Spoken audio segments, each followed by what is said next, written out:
প্রিয় ছাত্রছাত্রী, যারা West Bengal Council of Higher Secondary এডুকেশনের উচ্চ মাধ্যমিক পরীক্ষায় 2025 সালে সোশিওলজি বা সমাজতত্ত্ব বা সমাজবিদ্যা সাবজেক্টটি নিয়ে পড়ছো, তাদের জন্য এই ভিডিওতে আমি তোমাদের 8 মার্কের যে 5টি প্রশ্নের উত্তর দিতে হয় সেই সমস্ত প্রশ্নগুলোকে আমি আলোচনা করব এই ভিডিওতে। তোমরা প্রথম থেকে শেষ পর্যন্ত ভিডিওটি স্কিপ না করে দেখো এবং এখনো অনেক সময় আছে, ভালোভাবে সেগুলো তৈরি করার চেষ্টা করো। প্রশ্নগুলোকে আমি কতগুলি গ্রুপে ভাগ করে দিয়েছি বিভিন্ন চ্যাপ্টার অনুযায়ী। প্রথম চ্যাপ্টার থেকে 8 মার্কের জন্য যে প্রশ্নগুলো তোমরা তৈরি করবে তার মধ্যে কোনটা বেশি ইম্পর্টেন্ট, কোনটা কম ইম্পর্টেন্ট, সেগুলোও আলোচনা করে দিচ্ছি। যারা আমার চ্যানেলে নতুন তারা মনস্বর কোচিং ভবানীপুর চ্যানেলটি সাবস্ক্রাইব করো এবং পাশের বেল আইকনটি ক্লিক করে রেখো, যাতে নতুন কোনো ভিডিও আপলোড করলে সঙ্গে সঙ্গে তার নোটিফিকেশন পেয়ে যাবে। এছাড়া যারা পুরনো রয়েছে তারা তো জানোই এই চ্যানেলে দেওয়া যে সমস্ত সাবজেক্টের সাজেশন কিভাবে এসে থাকে পরীক্ষাতে। এর আগে তোমাদের উচ্চ মাধ্যমিকের ইতিহাস, ইকোনমিক্স, পলিটিক্যাল সায়েন্স সাবজেক্টের সাজেশন, এছাড়া এডুকেশন সাজেশন দিয়েছি। তোমরা চ্যানেলে ঢুকে গিয়ে দেখো প্রশ্নগুলো এবং তৈরি করো। তা সোশিওলজির প্রথম গ্রুপ থেকে 1 দাগের প্রশ্ন, তাত্ত্বিক বিষয় হিসেবে সমাজতত্ত্বের বিকাশ সম্বন্ধে লেখো। এই প্রসঙ্গে কলকাতা বিশ্ববিদ্যালয়ের ভূমিকা লেখো। নাম্বার 2, সাব অল্টার্ন দৃষ্টিভঙ্গি বলতে কি বোঝো? এই প্রসঙ্গে রণজিৎ গুহর ভূমিকা লেখো। 2 দাগের প্রশ্নটি ভেরি ভেরি ইম্পর্টেন্ট, এই প্রশ্নটি ভালোভাবে তোমরা তৈরি করবে। পরবর্তী 3 দাগ, ঐতিহাসিক দৃষ্টিভঙ্গির মূল কথা কি?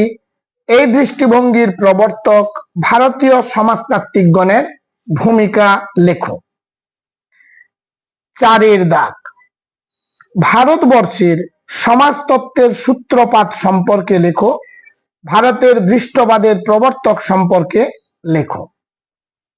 5 দাগের প্রশ্ন ভেরি ভেরি ইম্পর্টেন্ট তোমাদের 2025 সালের জন্য, দ্বান্দ্বিক দৃষ্টিভঙ্গি বলতে কি বোঝো? এ বিষয়ে ভারতীয় সমাজতাত্ত্বিকগণের ভূমিকা আলোচনা করো। এই প্রশ্নটিও সমান গুরুত্বপূর্ণ সহকারে তোমরা তৈরি করবে। এবারে গ্রুপ বি তে যে প্রশ্নগুলো রেখেছি তার মধ্যে 1 দাগের প্রশ্ন, স্বয়ং সম্পূর্ণ গ্রাম সমাজের বৈশিষ্ট্যগুলি লেখো। যজমানি প্রথা ভেঙে যাওয়ার কারণ কি? 1 দাগের প্রশ্নটিও ভেরি ভেরি ইম্পর্টেন্ট প্রশ্ন, এটি তোমরা ভালোভাবে তৈরি করবে। পরবর্তী প্রশ্ন 2 দাগ, ধর্ম নিরপেক্ষীকরণ এর বৈশিষ্ট্য উল্লেখ করে এর সমস্যাগুলি লেখো। 3 দাগের প্রশ্ন, ভারতবর্ষে আধুনিকীকরণের উপাদানগুলি আলোচনা করো। 4 দাগের প্রশ্ন, ভারতবর্ষে বিশ্বায়নের প্রভাব আলোচনা করো। সংস্কৃতায়ন ও ব্রাহ্মণায়নের পার্থক্য লেখো। 4 দাগের প্রশ্নটি ভালোভাবে তৈরি করবে, এই প্রশ্নটি ইম্পর্টেন্ট। পরবর্তী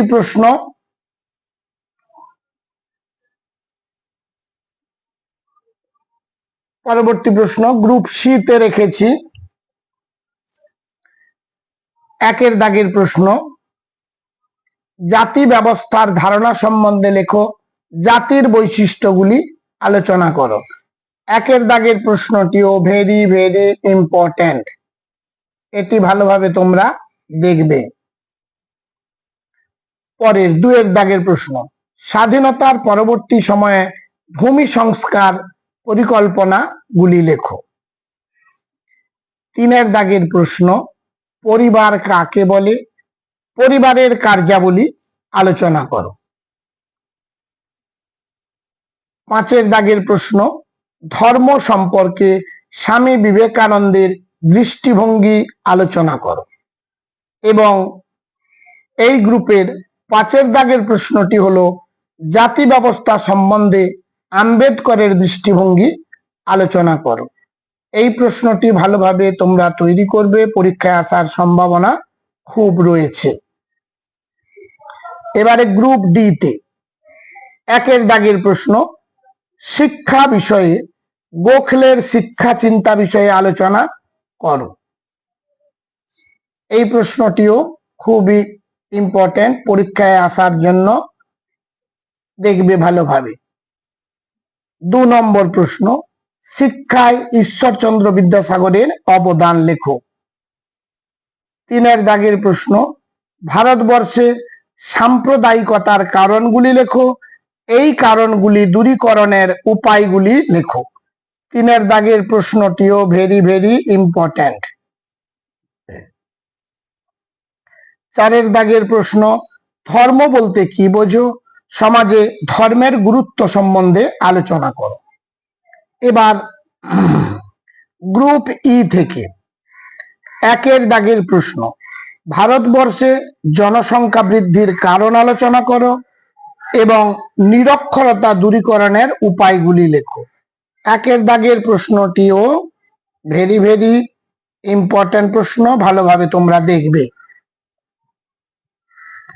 পরবর্তী প্রশ্ন 2 এর দাগ, ভারতবর্ষে সন্ত্রাসবাদের কারণ ও ফলাফল উদাহরণ সহ আলোচনা করো। 3 এর দাগের প্রশ্ন, ঋষি অরবিন্দকে অনুসরণ করে ব্যক্তি মানুষের ত্রিবিধ ও রূপান্তর আলোচনা করো। আচ্ছা, এখানে 2 এর প্রশ্নটিও ইম্পর্টেন্ট, এটিও ভালোভাবে তোমরা দেখবে। মোটামুটি এই কয়েকটি মাত্র প্রশ্ন, কারণ ইম্পর্টেন্ট হিসেবে যেগুলো দিয়েছি সেগুলো ভালোভাবে মুখস্থ করার পর বাকি যে প্রশ্নগুলো রইল সেগুলো তোমরা দেখবে। ইম্পর্টেন্ট হিসেবে দিয়েছি গ্রুপ এ থেকে 1টি 2টি, গ্রুপ বি থেকে 2টি 4টি, গ্রুপ সি থেকে 2টি 6টি, গ্রুপ ডি থেকে 2টি 8টি, গ্রুপ ই থেকে 2টি, টোটাল 10টি প্রশ্ন। তোমাদের 5টি প্রশ্নের উত্তর দিতে হবে, 8 করে প্রতি প্রশ্ন, 5 8 40 নম্বর। বাকি তোমাদের 40 নম্বরের মধ্যে এমসিকিউ থাকবে 24টি, এসএ কিউ থাকবে 16টি। এই হলো মোট 40, অর্থাৎ 40 আর 40 80। বাকি 20 নম্বর হচ্ছে তোমাদের প্রজেক্ট। তাহলে ভালোভাবে প্রশ্নগুলো তৈরি করো, তোমাদের সামনেই রয়েছে টেস্ট পরীক্ষা। টেস্ট এবং ফাইনাল দুটো পরীক্ষার জন্য এই দেওয়া ভিডিও খুবই তোমাদের কাছে গুরুত্বপূর্ণ। আমার চ্যানেলে দেওয়া এই ভিডিও যদি তোমাদের কাছে প্রয়োজনীয় বা উপকারী মনে হয় তাহলে চ্যানেলটি সাবস্ক্রাইব করো এবং বন্ধুদের মধ্যে শেয়ার করতে ভুলে যেও না। আজ তাহলে এই পর্যন্ত, দেখা হবে পরবর্তী ভিডিওতে।